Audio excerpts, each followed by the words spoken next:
Jeremy Corbyn's about to step up. Hear it live in Liverpool, outside St George's Hall.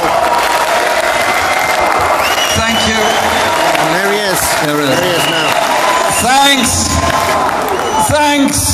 Thanks so much for being here tonight. This is the biggest crowd yet of this year's leadership campaign. And while I was waiting to come up, I just received a message from my very good friend, and I'll tell you who it is when I read the message. It says to the crowd, "Send them my best wishes. From one Scouser to..." Hang on, we lost it. Here we are. "From one Scouser in exile to my fellow Scousers at home in the finest city in the world." That's from John McDonnell.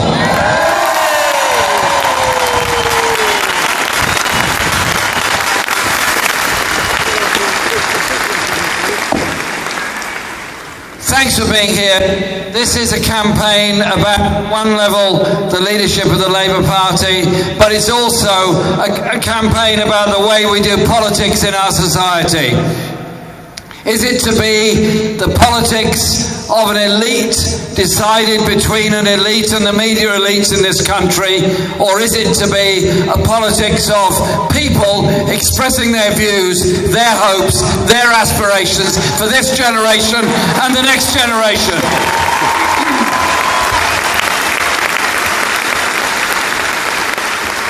And in Liverpool, there's no finer place to look at the strength of communities and what they achieve.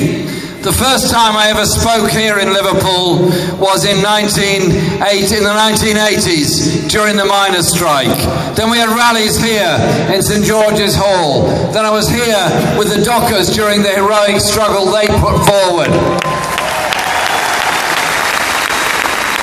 And I want to pay a huge tribute to all those that braved the abuse, the nastiness and the horror of what the Murdoch press can do to stand up for the Hillsborough families.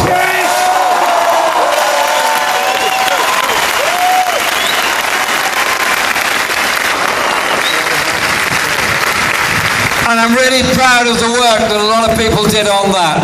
Not least my good friend Steve Rotherham, as one of your MPs, and the work he did in supporting the Hillsborough families.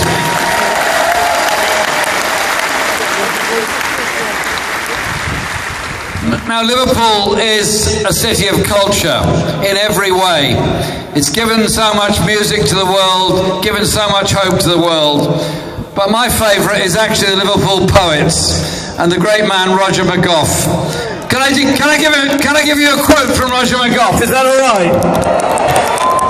Roger wrote, "Every day I think about dying, about disease, starvation, violence, terrorism, war, the end of the world. It helps to keep my mind off things."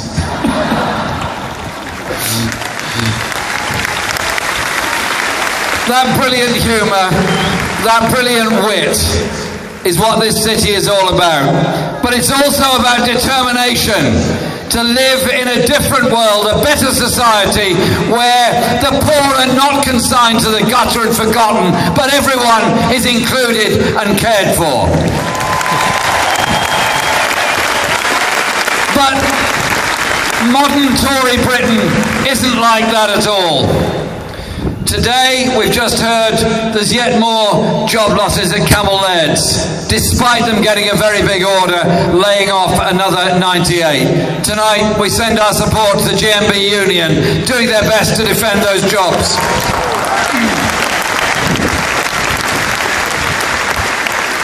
But we also look at all the other struggles, many of which we've won. I see over there the campaign for the blacklisted workers, were denied the possibility of working for decades by a secret cabal of employers saying they were dangerous trade unionists.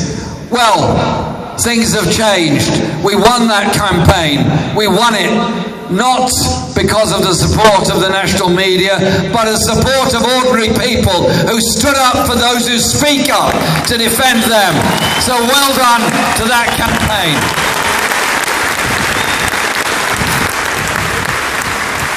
Steve quite rightly talked about the Hillsborough campaign. He's absolutely right about that. But there's some other unfinished business. We need a proper, open, public inquiry into what happened in Orgreave and to what happened with the Shrewsbury pickets as well. There are a lot of issues that we need to deal with. But this past couple of weeks in Tory Britain, life hasn't been easy for a lot of people. Philip Green, minister in the Tory government, living in tax exile in Monaco, retreating to his yacht, having not paid the taxes on his company, having denuded its pension fund of the resources it needs, having driven a lot of people into a situation of being unemployed and closing all those stores. What is it about Tory Britain? What is it about a Tory government? They won't intervene to defend those jobs, but instead defend the tax evaders and the tax avoiders.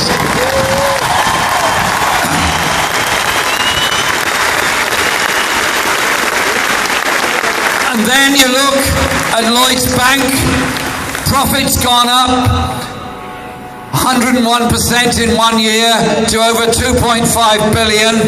Most companies that make those levels of profits, those great profits are made on the backs of those that have worked. Normally they'd say, well, we'll give a bit of bonus to somebody in response. No. What's their response? To lay off hundreds, if not thousands, of their workers and close their branches. Tory Britain is what it's about when the profits go up and the jobs are lost as a result of it. It should be the other way round.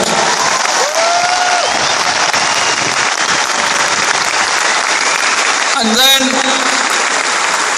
you look at other companies. My great friend Dennis Skinner, MP for Bolsover, and a great supporter of this campaign and a great friend to all of us, pointed out in an intervention on a speech John MacDonald was making in Parliament about Shirebrook.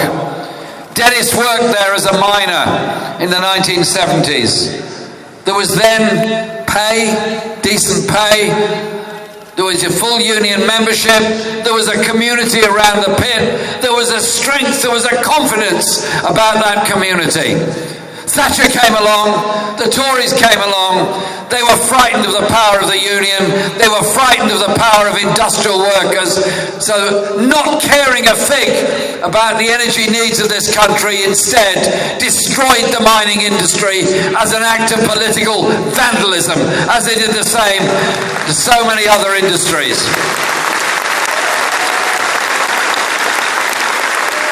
And what has then happened to that site? What has then happened to Shirebrook? It's now a 0 hours contract company, undercutting wages, an aggregate of minimum wage that doesn't even add up to a weekly minimum wage, ambulances called, fire tenders called, in order to deal with the health and safety conditions and dangers in that factory. What is it about deregulated, high profit, unequal Tory Britain that we tolerate that kind of thing? No, no and no. We are going to change that.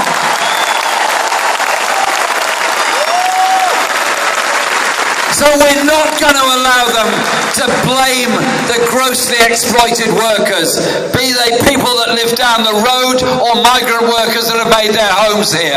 We bring unity of all workers against companies like that and what they're doing. And so we propose something very different.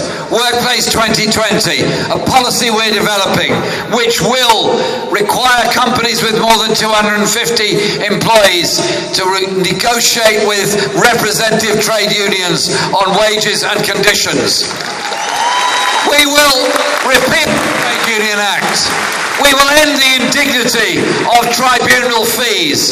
In other words, those that have a grievance go to an employment tribunal and are in danger, if they lose it, of getting the costs of the other side put against them and no representation. It's not right.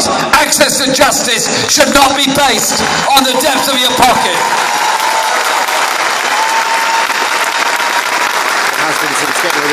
And we will also deal with the scandal of the way in which legal aid has been denied to so many within our society. So many people, they can't get justice because they can't get access to legal aid.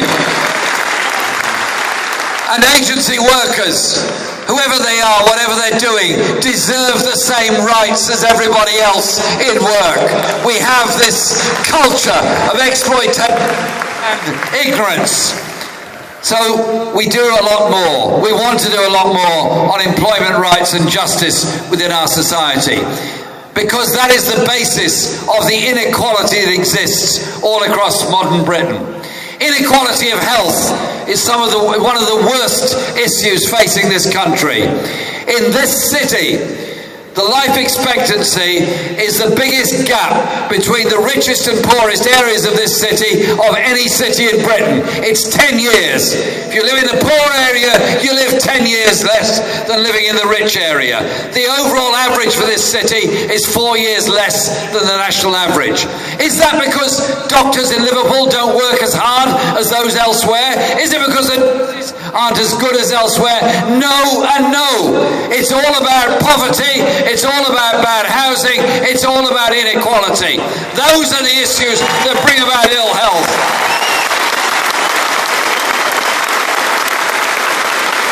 And the mental health crisis that's facing this country has to be addressed. 1 in 4 of us in our lifetime are going to go through a period of deep stress, mental health conditions. Some of us will get through it with the love and support and affection of our friends and our family and our immediate network of workmates and others. Others won't. Others will be frightened to talk about it. Others will not be able to get any help.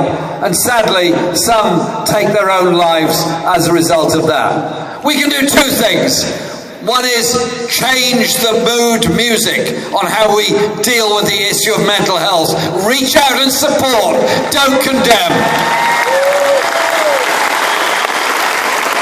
And we can properly fund our National Health Service. The Health and Social Care Act is a conveyor belt for privatisation within the National Health Service, requiring 49% of all services to be put out to private contract.